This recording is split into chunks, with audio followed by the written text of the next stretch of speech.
So gather round, all you pimp and hoary. Gather round and I'll tell you a story. When a man grows old and his balls grow cold and the tip of his prick turns blue, when it bends in the middle like a one-stick fiddle, he can tell you a tale or two.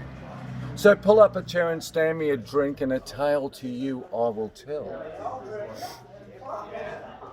About Dead-Eye Dick, Mexican Pete, and a harlot named Eskimonel. When Dead-Eye Dick and Mexican Pete go forth in search of fun, it's Dead-Eye Dick that carries the prick and Mexican Pete the gun. This Dead-Eye Dick and Mexican Pete lived down by Dead Man's Creek, and such was their luck, they'd had no fuck in nigh on half a week. Sure, a moose or two, and a caribou, and a bison sow or so, but for Dead-Eye Dick and his massive prick, this fucking was way too slow. Dick banged his cock on a jagged rock and said, I want to play. I've been wanking a week by this fucking creek with no women coming my way. So do or dare, this horny pair set off for the Rio Grande. Dead-Eye Dick with his frightful prick, and Pete with his gun in his hand. As they blazed their noisy trail, no man their path withstood. A virgin bride, her husband's pride, a pregnant woman stood. They roared the strand of the Rio Grande from midnight to a blazing noon, and to slake their thirst and do their worst, they sought Black Mike's saloon. The swinging doors they pushed back wide, two fearsome weapons flashed free. According to sex, you bleeding wrecks, you'll drink or you'll fuck with me. The boys knew the fame of our hero's name from Cape Horn to the Arctic stars, and with nothing worse than a muttered curse, those cowhands sought the bar. And the girls, they knew of his playful ways down on the Rio Grande, as 40 whores pulled down their drawers at Dead-Eye Dick's command. For they saw the finger of Mexican Pete move on the trigger grip. They didn't wait, and at a fearful rate, those whores began to strip. Now Dead-Eye Dick was breathing quick with lecherous snorts and grunts as 40 asses were bared to view, and likewise 40 cunts. Now 40 asses and 40 cunts, if you can use your wits and if you're slick at arithmetic, is exactly 80 tits. Sure, 80 tits are a gladsome sight for a man with a raging stand. May not be rare in Berkeley Square, but it is on the Rio Grande.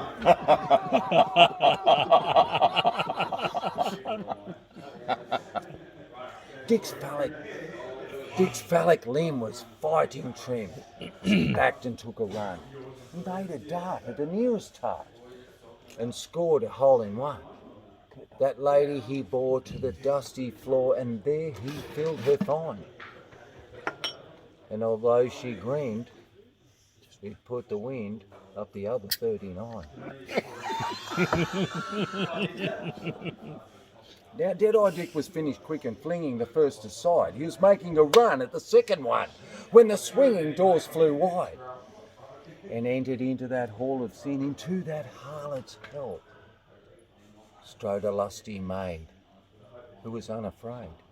Her name was Eskimonel. But by this time Dick had got his prick well into number 2. When Eskimonel let out a yell, she bawled at him, "Hey you!" Dick gave a flick of his muscular prick and the girl flew over his head. He wheeled about with an angry shout. His bollocks and face were red.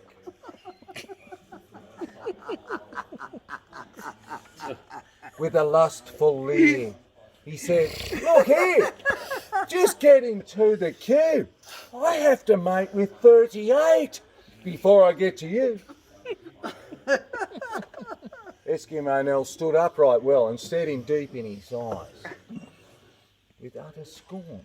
She sneered at the horn that rose from his hairy thighs. With utter scorn, she sneered at that thorn. Can't take that down, she sneered to the cowering bells. There's another cunt that can do the stunt, and it's surely Eskimonel's.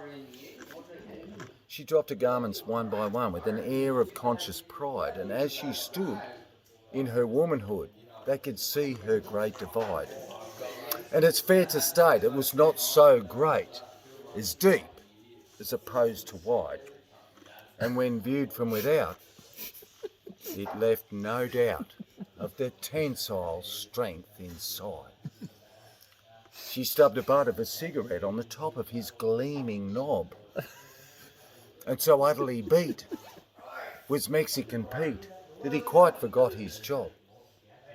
She sat herself on a tabletop where someone had left a glass, and with a twitch of her tits, she smashed it to bits between the tweets of her arms. She bent her knees with supple ease and spread her thighs apart. And with a friendly nod to the mangy sod, she gave him the cue to start. But Dead-Eye Dick knew more than one trick, and he meant to take his time, for a woman like this was orgasmic bliss. So he played the pantomime. He flexed his asshole to and fro and made his balls inflate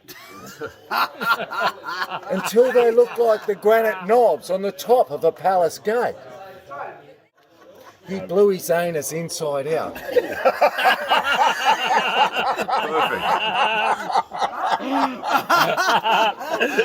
His balls increased in size. His mighty prick grew twice as thick and reached almost his eyes. He polished it up with alcohol to make it steaming hot, and to finish the job, he sprinkled the knob with a cayenne pepper pot. Then neither did he start to run, nor did he take a leap, nor did he stoop, but with a swoop made a steady forward creep. As a marksman might, he took his sight along his mighty tool, and his steady grin as he pushed it in showed a calculated cool. Erstwhile, in the Ballad of Eskimo we have two young gentlemen, Richard and Peter, who are down on their luck when it came to lovemaking and have gone forth in search of fun. And they've come to a bar called Black Mike's Saloon, and we think they have met their match. And they've run into a young lady called Eskimonel. And so the story continues. Have you ever seen the pistons on the mighty CPR? With the driving force of 1,000 horse. Well, then you know what pistons are. Well, you think you do. But you're yet to see the ins and outs of the trick, of the job that is done on a non-stop run by a fellow like Dead-Eye Dick.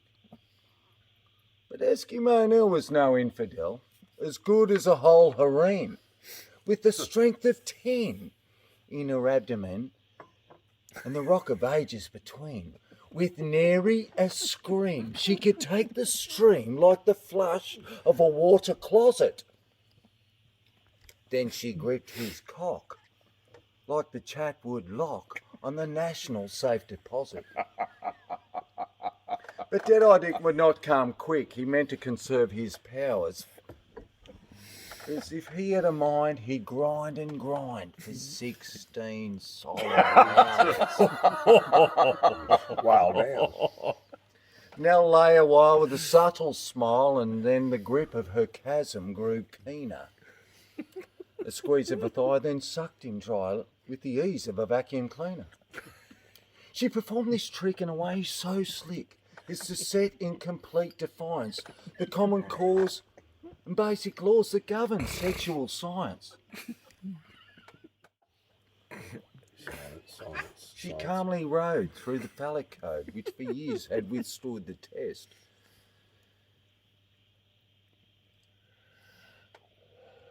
All the classic rules.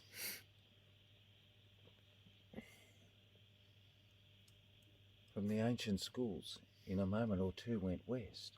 And here, my friend, we come to the end of copulation's classic. The effect on Dick was sudden and quick, and akin to an anaesthetic.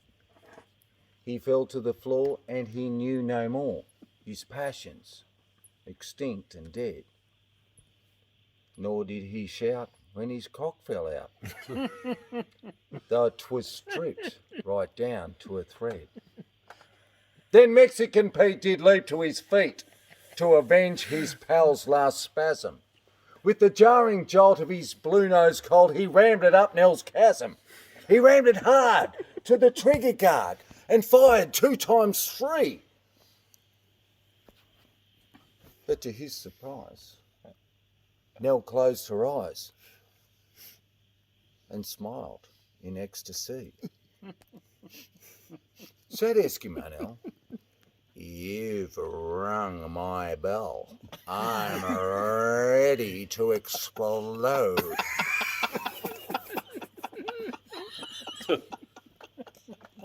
"Oh, Pete, my sweet, can you repeat?" said he. "I've shot my load." She looked him down with a lowering frown and, "Bully," she said to you. "I might have guessed that was the best that you 2 sad bastards could do.